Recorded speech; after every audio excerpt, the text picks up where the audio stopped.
इमरान भाई, जर्नलिज्म में शौक से आए थे या वालिद साहब ने कह दिया कि यार डिग्री करनी है, अगो सहाफ़ी बनना है, ये खुद शौक था? मेरे फादर ने कभी हमें कहा नहीं कि तुम क्या बनो, कभी प्रेशर नहीं डाला ये बनना चाहिए ये नहीं बनना चाहिए। हमारी मदर ने भी कभी नहीं कहा, वो हमें दुआ देते हैं सिर्फ कि अल्लाह ताला आपको कामयाब इंसान बनाए और आप फ़ायदेमंद हो लोगों के लिए भी। तो ये सहाफ़त कैसे, ये अजीब सी कहानी है। मैं तैयारी कर रहा था मुकाबले के इम्तिहान की और मैंने बहुत सारी दफ़ा अटैम्प्ट भी किया, कभी कहीं बात बनी, कहीं नहीं बनी, लेकिन हालात ऐसे थे कि मैं कहीं ज्वाइनिंग नहीं दे पा रहा था, हो नहीं पा रहा था। फिर मुझे सन 2000 के बाद एक बहुत तेज़ी से चीज़ें तब्दील हुई। मेरे फादर बीमार हो गए, वो पाकिस्तान से बाहर थे और वो सख्त बीमार हो गए। उनकी बीमारी की वजह से हमारी जमा पूंजी भी ख़त्म हो गई। वो पाकिस्तान वापस आए, वो मुश्किल वक्त था। मैं उस वक्त ट्यूशनें पढ़ाना शुरू हो गया बच्चों को, होम ट्यूशन पढ़ाता था और उस वक्त मैं अच्छे पैसे कमाता था उसमें, क्योंकि ये एक फ़न मुझे ज़बरदस्त आता था बच्चों को पढ़ाने का। आज भी आप बच्चों को पढ़ा रहे हैं? मुझे पढ़ाने का बहुत ज़बरदस्त तरीका आता था। मैं उसको, अगर मैं किसी चीज़ को ये क्लेम कर सकता हूँ ना ये काम मुझे बहुत अच्छा आता है, तो मैं बच्चों को तैयारी करवाता था एग्ज़ाम्स की। और उसके लिए गुलशन रावी लाहौर में एक इलाका है, वहाँ पे एक बुक डिपो है, कामी बुक सेंटर, उसके ऊपर एक ऐड लगाया था, उन्होंने मेहरबानी की थी कि होम ट्यूशन की सहूलत मैसर है। तो वहाँ पे कॉल्स आती थी और वो मुझे बताते थे और मैं वहाँ जाके नई ट्यूशन पढ़ाता था। तो एक एक दिन में मैं 7-7, 8-8 जगह पे पढ़ाता था और उतने पैसे कमाता था कि अच्छा खासा आदमी नहीं कमा सकता, लेकिन उसमें मेहनत बहुत लगती है। मैं वो भी करता था, अपने फादर को भी देखता था, अपनी फैमिली को भी देखता था। वो मेरे भाई भी फिर काम करते थे साथ, पढ़ते भी थे, काम भी करते थे, तो हम लोग सबको मैनेज करना पड़ गया। वो एक वक्त था, उस वक्त आप भूल जाते हैं कि आपको क्या बनना है ज़िंदगी में। मसरूफ़ बंदा इतना हो जाता है, आपको ये हो जाता है कि मुझे जिम्मेदारी पड़ गई है, मुझे इसको उठाना है। आपको पता है पाकिस्तान में बेशुमार नौजवान जो लोअर मिडिल क्लास के हैं, उनके ऊपर जिम्मेदारी इतनी जल्दी पड़ जाती है 20, 22, 23 साल की उम्र में कि वो अपनी कैरियर प्लानिंग ही नहीं कर पाते। मैं भी उनमें से एक था, लेकिन लकीली ये हुआ कि मेरे फादर अल्हम्दुलिल्लाह सेहतमंद हो गए। उन्होंने दोबारा से, क्योंकि वो हैवी वेट बॉक्सर रहे हैं, फाइटर हैं, फाइट बैक किया, या उन्होंने फाइट बैक किया, वो वापस आए माशाल्लाह और उन्होंने अपना काम दोबारा शुरू किया। एक्सपर्ट तो वो थे, वो सेट हो गए। उस वक्त फिर दोबारा मुझे सोचने का मौका मिला कि मैं क्या करूं। मैं लॉ पढ़ रहा था और उसके अलावा बहुत सारे डिप्लोमाज मैंने किए हुए थे। उस वक्त मेरे पास एक नौकरी आई थी और नौकरी वो मैं कर रहा था ह्यूलेट पैकेट में। HP आपने कंपनी का नाम सुना होगा, ये मल्टीनेशनल कंपनी है, अमेरिकन। उसके जो बिजनेस डेवलपमेंट मैनेजर थे ना एशिया रीजन के लिए, मैं उनको असिस्ट करता था। यहाँ पे एक 2 कनाल का ऑफिस और बहुत सारी फैसिलिटीज़ उन्होंने मुझे दी हुई थी। मल्टीनेशनल है तो ऑब्वियसली मैं यहाँ पे मौजें कर रहा था, सैलरी भी बहुत अच्छी थी और मेरा इम्कान भी था कि वो मेरे पे मेहरबानी करें तो मुझे अमेरिका भी ले जाएंगे। उस बीच में ना मैंने उससे पहले और उसके बाद के हालात में मैंने टेलीविज़न चैनल को ज़्यादा देखना शुरू किया। उन दिनों में ईरान इराक वॉर भी हुई थी, उससे पहले इराक वॉर सारी दुनिया ने उस पर अटैक भी किया था। पाकिस्तान के अंदर परवेज़ मुशर्रफ के टाइम पे पॉलिटिकल सिनेरियो बहुत तेज़ भी हो गया था और बहुत सारी चीज़ें पाकिस्तान में नई इनिशिएट हो रही थी और मीडिया की एक हाइप बन रही थी। मुझे ऐसा लगा कि ये भी काम एक ऐसा है जिसको करना चाहिए। मुझे उन्हें देखकर अच्छा लगना शुरू हुआ, मुझे लगा मुझे ये करना चाहिए। और दूसरा एक चीज़ मेरे अंदर आती थी बार बार कि मेरे होने या ना होने से फ़र्क पड़ना चाहिए, कि अगर मैं किसी जगह पे हूँ तो लोग कहें कि वो है ठीक है, मैं नहीं हूँ तो वो कहते वो होता तो ये होता। तो आपके होने से या आपके ना होने से फ़र्क पड़ना चाहिए। आपकी एग्जिस्टेंस जो है वो आपकी रजिस्टर्ड होनी चाहिए, मैटर करनी चाहिए कि आप मैटर करते हैं। भाई आप आए, पैदा हुए, खाया पिया, पैसा कमाया, पैसा छोड़ के चले गए और आपको बाद में पूछने वाला या जानने वाला कोई नहीं है। हम में से बेशुमार लोग ऐसे ज़िंदगी गुजारते हैं, अपना इम्पैक्ट नहीं छोड़ के जाते। आप अपना इम्पैक्ट कब्र में चले गए। मैं इस बारे में सोचता था उस वक्त, यानी आपको शायद अजीब लगेगा लेकिन मैं उस वक्त सोचता था इसके बारे में कि भाई अगर आपने ज़िंदगी गुजारी है तो वो दिखनी भी चाहिए। वो जियो तो ऐसे जियो ज़िंदगी को रश्क है, वाह, मरो तो मौत कहे ये कौन मर गया यारो। वाह। तो कुछ इस तरह का होना चाहिए कि आपको लोग याद रखें और आपका होना लोगों के लिए फ़ायदेमंद भी हो। और कुछ लोग उनके लिए नुकसानदेह भी हो आपका होना, ऑब्वियसली। तो आप एग्जिस्ट करना चाहिए आपको ना, मैं ये सोचता था। अब जब लोग ऐसा सोचते हैं तो नॉर्मली वो पॉलिटिक्स में चले जाते हैं या वो किसी बासर ओहदे की तलाश में इधर उधर हो जाते हैं।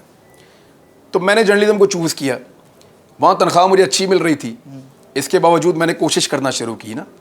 अब मेरे पास मैथ कम्युनिकेशन की डिग्री भी नहीं थी, कभी इधर वो मैं दे रहा हूँ CV, कभी यहाँ पे दे रहा हूँ, कभी वहाँ पे दे रहा हूँ, मुख्तलिफ जगहों पे मैंने बहुत सारी CVs जमा करवाई, फिर नौकरी मिलती ही नहीं थी। फिर एक्सप्रेस न्यूज़ लॉन्च होना, इसकी खबरें आना शुरू हुई, और इसका जो शुरू में था ना वो लैक्सन ग्रुप की तरफ से इसका ऐड आया था सबसे पहले। तो मेरे एक दोस्त ने मेरी CV जमा करवा दी, मुझे इंटरव्यू के लिए कॉल आ गई। अच्छा, इस मरतबा मैंने क्या किया कि एक CD रिकॉर्ड की, यानी वो उस वक्त मुझे पता नहीं था, मेरे भाई को मैंने कैमरा पकड़ाया, वो कैमरा था ये वाला हैंडी कैम, सोनी के छोटे आते जो छोटे छोटे से होते थे उस वक्त, ये होता था 2006 की बात है, ये 6-7 की बात है। मैंने अपने भाई को कैमरा पकड़ाया, उसने मुझे शूट किया, मैंने बाहर सड़कों के ऊपर एक शो किया। अब जब आकर मैंने उसको प्ले किया, मैंने कहा ये मैं कैसे दिखाऊंगा, ये तो प्रेजेंटेबल ही नहीं है। फिर मैं एक शादी वाला जो है, जो शादियों की फिल्में एडिट करते थे, उनके पास गया, उन्हें मैंने कहा कि इसको एक इस तरह का बनाओ कि ये दिखाने के काबिल हो जाए। उसने, वो शादियों की एडिटिंग करता था, उसने इसकी एडिटिंग शुरू कर दी, गाने लगा उसने इसकी एडिटिंग शुरू कर दी। वो जैसे भी उसने बनाया, उसने एक बना के मुझे एक 20 मिनट का उसने मुझे एक दे दिया प्रोग्राम टाइप। मैंने उसको देखा तो मैं अपने आप से बड़ा मुतासिर हुआ, मैंने कहा यार मैं तो कर सकता हूँ, मैं ये TV पे ऐसा ही होता है। मैंने अपने दोस्तों को बुलाया, थोड़ा सा घर वालों को बिठाया, TV के ऊपर दिखाया, देखो मुझे बताओ, देखे मैं ठीक हूँ। उन्होंने कहा जी A1 कमाल हो गया। मैंने कोशिश भी की उन्हीं को बुलाऊं जो तारीफें करें मेरी। उन्होंने मुझे हौसला दिया। जो लोग मुझे ज़्यादा तनकीद करते हैं या जो लोग मुझे खींचने की कोशिश करते हैं, मैं थोड़ा सा उनसे दूर हो जाता हूँ खुद ही, शुरू से फार्मूला है। और जो लोग मुझे कहते हैं ना बहुत अच्छा है, वेल डन, आप कर सकते हैं, मैं उनके साथ ज़्यादा जुड़ जाता हूँ। उन्होंने मुझे बैकअप किया, मैंने कहा ठीक है। मैंने इसको जमा करवाना शुरू कर दिया मुख्तलिफ चैनल्स में, उसी CD को बहुत सारी मैंने बनवा ली। यही CD लेकर मैं चला गया एक्सप्रेस न्यूज़ के ऑफिस में। मैं दुआ करता हूँ काश ये CD मेरे पास पड़ी हो, मैं बहुत ढूंढी है सामान में, मुझे शायद कहीं मिल जाएगी कोई एक आधी। मैं चला गया एक्सप्रेस न्यूज़ के ऑफिस में जब इन्होंने इंटरव्यूज़ के लिए कॉल किया, तो वहाँ मौजूद थे साकिब नूर साहब, आपको थोड़े दिन पहले अफ्तारी में भी मिले, बिल्कुल आप नाम, फ़ाद हुसैन साहब और सुल्तान लखानी साहब और आबिद अब्दुल्ला साहब, ये 4 लोग थे वहाँ पे। इन्होंने मेरा इंटरव्यू किया, मुझे बाहर बैठा दिया इन्होंने कहा ठीक है आप बाहर बैठें दोबारा। CD देखी इन्होंने, ये किसने बनाई है, एडिट कैसे हुई है, आप क्या करना चाहेंगे, कैमरे के पीछे कैमरे के सामने कैसे काम करेंगे आप। तो इन्होंने कहा ठीक है आप बाहर बैठें। सबका एक एक इंटरव्यू हो रहा था, मेरा 3 दफ़ा हुआ। फिर मुझे दोबारा बुलाया, बुलाकर उन्होंने कहा देखें बाहर सारे मैथ कम्युनिकेशन करके आए हुए हैं, आपने नहीं किया हुआ, उनको छोड़ के हम आपको क्यों रख लें। और ये सुल्तान लखानी साहब का सवाल था, बड़े इंटेलिजेंट आदमी है। तो मैंने कहा सर आपने शर्त रखी नहीं थी CV जमा करवाने के लिए कि मैथ्स कॉम होना चाहिए, अब आपके पास वो आ गए हैं, नाउ यू हैव ऑप्शंस। लेकिन एक चीज़ मैं आपसे अर्ज़ करता हूँ कि जहाँ पे आपके ये मैथ्स कम्युनिकेशन वाले आपको कहेंगे ना कि हम नहीं जा रहे, मैं जाऊँगा, मुझे आप कह दीजिएगा मैं चला जाऊँगा। श्योर? मैंने कहा जी बिल्कुल, बाहर बैठो। फिर बाहर बैठ गया जाके मैं। तीसरी मरतबा इन्होंने मुझे बुलाया और फिर मुझे ओके कर दिया। साकिब नूर साहब ने मुझे बुलाया, उन्होंने कहा जी आपको बहुत मुबारक हो। इन्होंने पूछा कि आप सैलरी क्या ले रहे हैं ना जहाँ पे आप काम कर रहे हैं। मैंने कहा सर सॉरी, वो मैं आपको इसलिए नहीं बताऊंगा कि आप वो मुझे पे नहीं कर सकते। तो मुझे पता था, सबका आइडिया था कि ये 15,000 रुपया सैलरी दे रहे हैं, बहुत ज़्यादा किसी को 20,000 रुपया दे रहे हैं, तो ये इतनी सैलरी नहीं देंगे जितनी मैं ले रहा हूँ, ठीक है, और वो उससे बहुत कम थी। मैंने कहा मैं इन्हें कहूँगा तो ये कहेंगे यार इनको, इनके दिमाग में ये बात आएगी कि ये इतने कम पैसों में काम नहीं कर सकता, फारिग करो। मैंने कहा सर वो मैं आपको इसलिए नहीं बता रहा कि वो आप मुझे नहीं दे सकते, लेकिन कोई बात नहीं, मैं आपसे अच्छे पैसे एक दिन लूँगा। उन्होंने कहा गुड लक। मुझे बाहर भेजा। उन्होंने मुझे, साकिब नूर साहब ने बताया कि जी 15,000 रुपये आपकी तनख्वाह है। बहुत सारे दोस्तों ने मेरा बड़ा मजाक उड़ाया, अच्छी खासी नौकरी छोड़ के चंगी पली। मैंने गाड़ी से फारग होकर वापस मोटरसाइकिल पे और पेट्रोल मिलता था उसके साथ में। फिर मैंने 5 साल छुट्टी कोई नहीं की, 5 साल छुट्टी कोई नहीं की सिवाय मेरी शादी के। अल्लाह अकबर। और मैं रोज़ाना जो कम से कम काम करता था, एवरेज अगर आप निकालें तो 14 घंटे 16 घंटे इतना काम मैं करता था। ये रिपोर्ट जो बनती थी ना हफ्ते में, हमें 2 बना के या 3 बनाकर देनी होती थी, जिसको न्यूज़ पैकेज कहते हैं। मेरे हर दिन 2 होते थे, क्या बात, एटलीस्ट थाउजेंड्स में थे जो एक्सप्रेस न्यूज़ पे चले थे। वाह। और मैंने ये इनको, रिपोर्टिंग के टाइम की बात है। और इतनी ब्रेकिंग न्यूज़ थी कि बाकी जो हमारे ब्यूरोज थे ना, वो न्यूज़ रूम में शिकवा करते थे, डायरेक्टर न्यूज़ से झगड़ा करते थे कि आपके टीवी चैनल पे ज़्यादा टाइम ये इमरान रियाज क्यों चलता है, जो खबर लाता है वो ये चलता है। फड्डा पड़ा रहता था, मैं खबरें देता रहता था, मेरा ओढ़ना बिछोना ही ये था, मुझे ख्वाबों के अंदर खबरें आती थी, यानी मैं सो रहा हूँ तो मुझे उस वक्त भी लग रहा होता था कि शायद मैं रिपोर्टिंग कर रहा हूँ, मेरा ये पैशन था।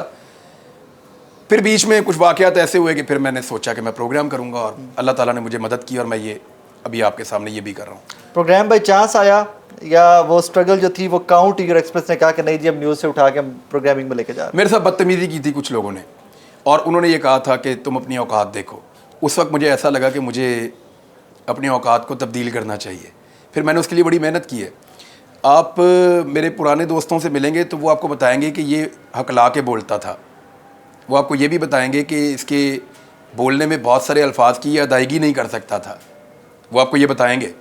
मुझे अभी भी कभी कभी प्रॉब्लम होता है, आपको ये बताएंगे। फिर मैंने बड़ी प्रैक्टिस की इसके लिए, थेरेपीज एंड ऑल, बहुत, खुद ही किसी डॉक्टर के बगैर मैं बार बार प्रैक्टिस करता था। तो मैंने उसको सीखा, उसको फिर मैंने कोशिश किया, और अल्लाह ताला ने मुझे जब कामयाब किया। और आपको मैं इंटरेस्टिंग फैक्ट बताऊं, जिस शख्स ने मेरे साथ बदतमीज़ी की थी उसी ने मुझे फ़ोन किया, और फ़ोन करके उसने मुझे कहा कि मियां नवाज शरीफ साहब कह रहे हैं कि वो आपको इंटरव्यू देना चाहते हैं। तो मैंने कहा जी ठीक है, मुझे टाइम बताएं। उन्होंने टाइम बताया। मैं दरिया सवात के किनारे गाड़ी चला रहा था, मैंने वहाँ गाड़ी रोकी, वहीं पे नवाफिल पढ़े शुक्राने के, अल्लाह ताला का शुक्र अदा किया। और उसके बाद से लेकर मैंने कभी उनसे रब्ता नहीं किया था। ये चंद साल बीच में गुजर गए, लेकिन अल्लाह रब्बुल इज़्ज़त की ज़ात सबसे ताकतवर है, सबसे बड़ी है। वो आपको सुरखरू भी करती है, वो आपको लड़ने की ताकत भी देती है, वही आपको सब्र भी देती है, और इस्तकामत भी अल्लाह रब्बुल इज़्ज़त देता है। आपके पल्ले कुछ नहीं होता, बेशक ऐसे ये रब की मेहरबानी होती है। परवेज़ रशीद साहब थे वो। हाँ जी बिल्कुल, उन्होंने काफ़ी मेरे साथ